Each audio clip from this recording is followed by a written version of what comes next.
ओम श्री गणेशाय नमः। माता पार्वती जी के द्वारा सूर्यपुत्र शनिदेव को इस प्रकार शाप दिए जाने पर भगवान सूर्यदेव कुपित हो गए और लाल नेत्रों से देखते हुए बोले, सभी उपस्थित सज्जन देख ले कि गिरिजानंदिनी ने मेरे पुत्र को व्यर्थ ही शाप दिया है। उस बेचारे का किंचित मात्र भी दोष नहीं था। वह दर्शनार्थ आया था और गिरजा की अनुज्ञा प्राप्त होने पर ही उसने बालक की केवल झलक ही देखी थी। फिर अब जबकि बालक पुनर्जीवित हो गया और उसी उपलक्ष्य में उत्सव भी मनाया जा रहा है, तो इस अवस्था में उसे शाप देने का प्रयोजन ही क्या था। कश्यप और यमराज भी क्रुद्ध हो गए और तीव्रता से कहने लगे, शनि का कोई अपराध नहीं था। जब जो कुछ भविष्य होता है वह होकर ही रहता है। फिर शनिश्चर तो लज्जा से सिर झुकाए खड़ा था, इसलिए उसे अभिशप्त करने की अपेक्षा उस पर दया करनी चाहिए थी। इसी प्रकार कुछ अन्य देवता भी उठ खड़े हुए। क्रोध के कारण उनके नेत्र लाल हो रहे थे, ओष्ठ फड़क रहे थे और आवेग के कारण शरीर कांप रहे थे। तभी वे पुनः बोले, इस शाप की प्रमुख अपराधिनी गिरिजा और दूसरे अपराधी विष्णु हैं। हम इन दोनों को आज ऐसा शाप देंगे कि यह जीवन भर अपने कर्म फल रूप का स्मरण रखें। यह कहते हुए वे जगत जननी पार्वती जी और श्री हरि को शाप देने को उद्धत हुए देखकर ब्रह्मा जी उठे और उन्होंने उन सबको इस प्रकार समझाया, हे दिनकर, हे कश्यप, हे यमराज, हे अन्य देवगण, इस विवाद को शांत किया जाना ही श्रेष्ठकर है। जो कुछ होने वाला था वह हो चुका। अब आगे किसी के द्वारा भी शापों का आदान प्रदान होने से हम सभी की हानि है, क्योंकि उससे दुष्कर्मी असुरादि अधिक प्रबल हो जाएंगे, जिसके फलस्वरूप हम सभी को तिरस्कृत और भयभीत रहना होगा। अतएव विवेक से काम लेते हुए क्रोध का निवारण करो। उधर विष्णु और पार्वती भी उन्हें शाप देने को उद्यत हो रहे थे। ब्रह्मा जी ने उनके प्रति भी ऐसा ही निवेदन किया, भगवान, आप सभी के ईश्वर, ज्ञान और बुद्धि के प्रेरक, काल के नियंता इन सर्व समर्थ हैं। आपका क्रोध समस्त त्रिलोकी को भस्म करने में समर्थ है तथा हे जगन निवास, यह समस्त विश्व आपने ही उत्पन्न किया है, तो अब आपके ही शाप से नष्ट नहीं होना चाहिए। हे प्रभु, यही मेरी प्रार्थना है कि आप क्रोध को त्याग कर शांत होने की कृपा करें। फिर उन्होंने पार्वती से कहा, देवी, आप भगवान शंकर की अर्धांगिनी हैं। आपके निमेष उन्मेष में ही संसार का विनाश और प्राकट्य निहित है, इसलिए आपको शिवा कहते हैं। हे कल्याणी, आप अन्य किसी की बात पर ध्यान न देकर मेरी बात सुनिए। इस जगत को नष्ट होने से बचाइए परमेश्वरी, अन्यथा घोर विनाश उपस्थित हो सकता है। ब्रह्मा जी के इस प्रकार के कोमल एवं सार गर्भित वचन सुनकर महर्षि कश्यप बोले, पितामह, यह बेचारा शनिश्चर तो पत्नी के शाप से दृष्टि दोषी हो ही गया था और वह तथ्य इसने छिपाया भी नहीं। बालक की माता ने इसके दृष्टि दोष जानते हुए भी बालक को देखने की आज्ञा दे दी और तभी उसे देखा था। तब उसके छिन्न मस्तक होने में इस बेचारे का क्या दोष रहा। तभी सूर्य बोल पड़े, मेरे पुत्र ने धर्म को साक्षी बनाकर बालक की माता से आज्ञा ली, तभी उसके पुत्र की ओर देखा। फिर उस निरपराध को अंग भंग होने का शाप क्यों दे डाला गया, इसलिए अंग भंग को रोका जाने पर ही शांति संभव है। यमराज बोले, गिरिजानंदिनी ने स्वयं ही देखने की आज्ञा दी थी, तब मुझे साक्षी बनाकर शनि ने उस बालक को प्रयत्न पूर्वक स्वयं ही देखा था और जब बालक का अंग भंग होने के पश्चात वह पुनर्जीवित हो गया तो भी शनि को शापित कर डाला। इसलिए यदि हम लोग किसी बधिक को शाप देना चाहते हैं तो उसमें दोष ही क्या है। ब्रह्मा जी बोले, आप लोग शांत हो जाएं, मैं शीघ्र ही वह यत्न करता हूँ कि पार्वती के शाप का विमोचन हो जाए। पार्वती ने सहज चंचलतावश शाप दे डाला था, वह उनकी भूल थी, किंतु सज्जनों द्वारा तो बड़े से बड़े अपराधी भी क्षमा कर दिए जाते हैं। इस प्रकार पितामह ने उन सबको शांत किया और फिर शनिदेव से बोले, ग्रहेश्वर, तुम तुरंत ही देवी पार्वती की शरण में चलो। तुम्हारे शाप का निवारण उन्हीं की कृपा से संभव है। यदि तुम्हारे पिता और उनके पक्ष वाले देवता माता पार्वती को शाप भी दे देंगे तो उससे तुम्हारा कोई उपकार नहीं हो सकता, इसलिए आओ मेरे साथ। चतुरानन का आदेश मानकर शनि उनके साथ माता के आश्रम में पहुंचे और तब ब्रह्मा जी ने पार्वती जी से निवेदन किया, जगत जननी दुर्गे, आपने अपने पुत्र के दर्शन की आज्ञा दे दी थी तो शनि का क्या दोष था। फिर तो आपने उस निर्दोष को शाप दे डाला, इसलिए अब उस शाप का प्रतिकार होना आवश्यक है। पार्वती जी ने ब्रह्मा जी की बात पर कुछ देर विचार किया और बोली, पितामह, मेरा शाप अमोघ है, उसका व्यर्थ होना किसी भी प्रकार संभव नहीं है। ब्रह्मा जी बोले, गिरजानंदिनी, इसका कुछ उपाय तो करना ही होगा, अन्यथा सूर्य, कश्यप, धर्म आदि देवताओं के कोप से तीनों ही लोग भस्म हो जाएंगे। पार्वती बोली, चतुरानन, मैं शाप दे सकती हूँ तो वर भी दे सकती हूँ। इसे और इनके पक्ष के सभी देवताओं को मैं वरदान से संतुष्ट कर दूंगी। ब्राह्मण, आप उन सभी को यहाँ बुला लीजिए। सूर्य आदि सभी वहाँ बुला लिए गए। उन्होंने आकर जगत जननी के चरणों में प्रणाम किया और जय जयकार करते हुए बोले, परमेश्वरी, कृपा करो, इस निर्दोष शनिचर को अपनी अनुग्रहात्मक दृष्टि से निहारिए। इस प्रकार से सूर्य, कश्यप आदि द्वारा स्तवन किए जाने से शिवा संतुष्ट हो गई और शनि के प्रति कहने लगी, हे शनि, तुम भगवान श्री हरि के प्रिय हो। मेरे वरदान से ग्रहों के राजा होगे, योगियों में परम योगी, रूप योगिंदर और चिरंजीवी बनोगे। अरे हरि भक्त का विपत्ति क्या कर सकती है। मेरे वरदान के फलस्वरूप तुम भगवान श्री हरि के परम भक्त बनोगे। तुम्हारे हृदय में उनकी दृढ़ भक्ति रहेगी, परंतु बस मेरा शाप अमोघ होने के कारण नष्ट तो नहीं हो सकता, किंतु उसका किंचित प्रभाव पांव पर ही पड़कर रह जाएगा। तुम कुछ लंगड़े हो जाओगे। पार्वती जी के वचन सुनकर शनिदेव को संतोष हुआ। साथ ही सूर्य, कश्यप, धर्म आदि भी संतुष्ट हो गए और गिरजानंदिनी की स्तुति करने लगे। कहने लगे, हे देवी, आप महान हैं। हम तुच्छ प्राणी आपकी महिमा को कैसे जान सकते हैं। आप संसार की स्वामिनी हैं। आपके दृष्टि मात्र में ही संसार का उत्थान और पतन निहित है। यदि आप क्रोधपूर्वक हैं तो विनाश, और प्रसन्न होकर देखती हैं तो विकास एवं सुख ही सुख है। हे जगत जननी, हम पर ऐसी कृपा अवश्य करें कि हम आपके चरणों को सदैव याद रखें और आप मातेश्वरी का अनुग्रह निरंतर प्राप्त करते रहें। हम पर कभी कोई विपत्ति न आए और हम किसी प्रकार के दुख में न पड़े। आपकी ऐसी कृपा में ही हमारा कल्याण निहित है। भगवती उमा उक्त स्तुति को सुनकर प्रसन्न होती हुई कहने लगी, हे देवगण, मैं आपके स्तवन से अत्यंत संतुष्ट हुई।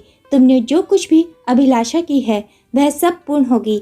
तुम पर प्रथम तो कोई संकट आएगा ही नहीं, और कभी आएगा भी तो मैं अपनी दुर्गा रूप में तुम्हारे स्मरण मात्र से पहुंचकर रक्षा करूंगी।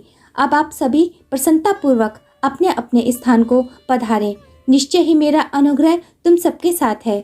अब पार्वती जी ने बालक को गोद में उठाया और उसे पुचकारती हुई प्रसन्न मन से अपने भव्य सिंहासन पर विश्राम करने लगी। और तब प्रसन्न मन हुए शनिदेव माता जगदम्बा को प्रणाम करके अपने पिता सूर्यादि देवताओं के पास चले गए। सूर्य द्वारा उक्त उपाख्यान सुनकर शौनक जी ने अत्यंत उत्सुकता पूर्वक शंका व्यक्त की, हे महामुने, इस उपाख्यान में मुझे बड़ी शंका हो रही है, उसके निवारण की कृपा कीजिए।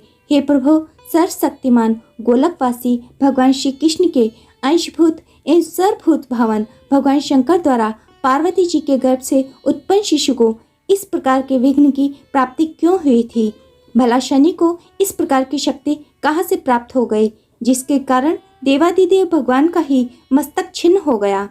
एक शंका यह भी है कि गणेश जी के मस्तक छिन्न होने की कथा अन्य प्रकार से भी प्राप्त होती है, जिसमें स्वयं भगवान शंकर द्वारा ही उनका मस्तक काट लेना और फिर हाथी का मस्तक जोड़ देना कहा गया है।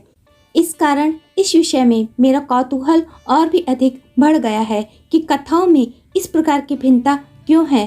कृपया इन सब का समाधान कीजिए। सुत जी आनंद विभोर हो गए और भगवान का स्मरण करने के पश्चात बोले, शौनक जी, तुम धन्य हो जो ऐसे लोकोपकारी प्रश्नों को पूछते हो। मैं भी अपने को धन्य ही मानता हूँ जो ऐसे हरिभक्त श्रोता की शंकाओं का समाधान करने का मुझे सुअवसर प्राप्त हुआ है। बस तुमने जो प्रश्न किया है वैसा ही प्रश्न देवऋषि नारद ने श्री नारायण से किया था, और नारायण ने जो उत्तर दिया था वही तुम्हें बताऊंगा। देवऋषि नारद ने पूछा, हे नारायण, हे महाभाग, हे वेद वेदांगों के पारगामी प्रभु, हे ईश्वर, मुझे कुछ संदेह हुआ है, इसलिए आपसे पूछता हूँ।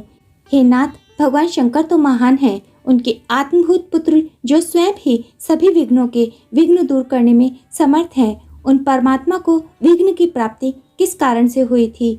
हे भगवान, गोलकनाथ तो पर से भी परे, परिपूर्ण परमात्मा हैं तथा पार्वती के यह पुत्र उन्हीं के अंश रूप है, तो कैसे आश्चर्य का विषय है कि उन परिपूर्ण परमेश्वर का मस्तक भी शनि की दृष्टि मात्र से छिन्न हो गया। नारायण बोले, ब्राह्मण, तुमने बहुत सुंदर प्रश्न किया है। तुम सावधान होकर अपने प्रश्न का उत्तर सुनो। यह बहुत प्राचीन काल की बात है। एक बार भगवान शंकर ने सूर्यदेव को अपने त्रिशूल से मार गिराया। इस कारण समस्त संसार में अंधकार छा गया था। महर्षि कश्यप उनके चेतनाहीन शरीर को गोद में लेकर विलाप करने लगे। उस समय त्रिभुवन में अंधकार होने के कारण हाहाकार होने लगा, जिससे सब देवता भी अत्यंत त्रस्त हो गए। महर्षि कश्यप ब्रह्मा जी के पौत्र, परम तपस्वी, इन तेज से जाजल्यमान थे। उन्होंने अपने पुत्र के संहारकर्ता शिव जी को शाप दे डाला। शंकर, तुमने आज जिस प्रकार से मेरे पुत्र का वक्ष स्थल विदीर्ण कर दिया है, उसी प्रकार तुम्हारे पुत्र का भी किसी दिन मस्तक छिन्न हो जाएगा। इस शाप को सुनकर शिव जी को भी क्रोध आ गया और वे कश्यप को शाप देने के लिए उद्यत हुए। तभी ब्रह्मा जी ने मध्यस्थता कर उन्हें शांत करने का प्रयत्न किया।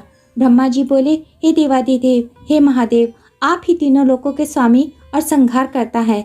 यह समस्त जीव आपकी ही और करुण दृष्टि से देखते रहे हैं। अतएव प्रभु, आप क्रोध को त्याग दीजिए और कश्यप से प्रतिशोध मत लीजिए।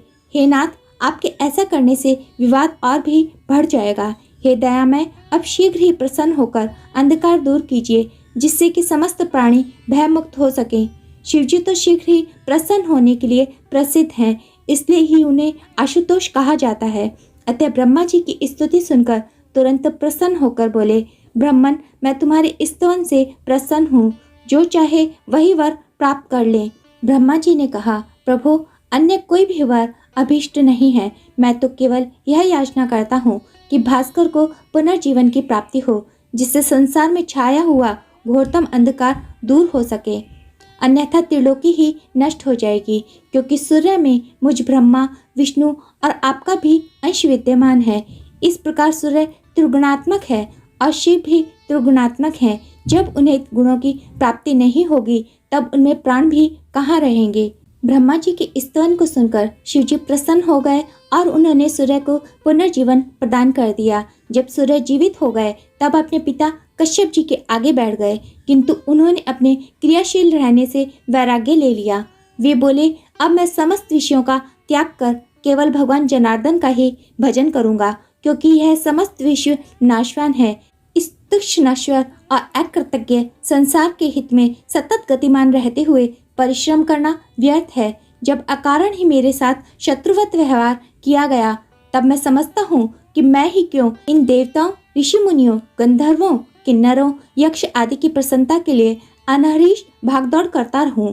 तब सभी देवताओं के निवेदन करने पर ब्रह्मा जी ने सूर्य को समझाया, बस संसार में जो उत्पन्न हुआ या प्रकट हुआ है, उसे अपने अपने कर्म को करना होता है। वस्तुतः संसार कर्म क्षेत्र है, यहाँ कर्म की ही महिमा है। जो प्राणी अपने कर्तव्य कर्म को त्याग देता है, वह धर्म से वंचित हुआ अत्यंत दुख भोगता है। अतः हे दिनकर, हे अंशुमालिन, तुम अपने कर्म में पूर्वत लग जाओ, तुम्हारा इसी में कल्याण निहित है। सूर्य ने अपना हाथ छोड़ दिया। वे लोकहित की दृष्टि से पुनः गतिमान होने को प्रस्तुत हुए। तभी ब्रह्मा जी ने कहा, बस भगवान शंकर समस्त कारणों के कारण लोकों के स्वामी तथा सर्गांत में प्रलय किया करते हैं। इस सर्वेश्वर प्रभु की स्तुति कर और प्रणाम आदि से प्रसन्न करके ही अपने कर्तव्य कर्म में लगो। ब्रह्मा जी के वचन सुनकर सूर्यदेव ने शिव जी की स्तुति की।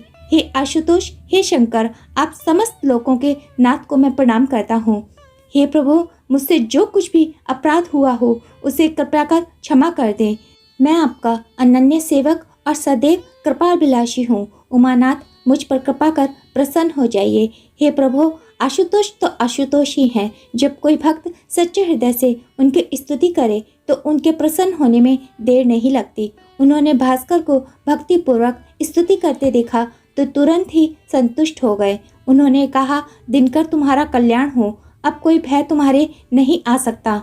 जाओ, लोकहित के निमित्त अपने कर्म में पूर्वत लग जाओ। शिवजी का आदेश मिलने पर सूर्य ने उन्हें साष्टांग प्रणाम किया और परिक्रमा करके अपने गतिशील रथ पर जा बैठे। उनके बैठते ही रथ चल पड़ा और विश्व का गहनतम अंधकार धीरे धीरे प्रकाश के रूप में बदलने लगा।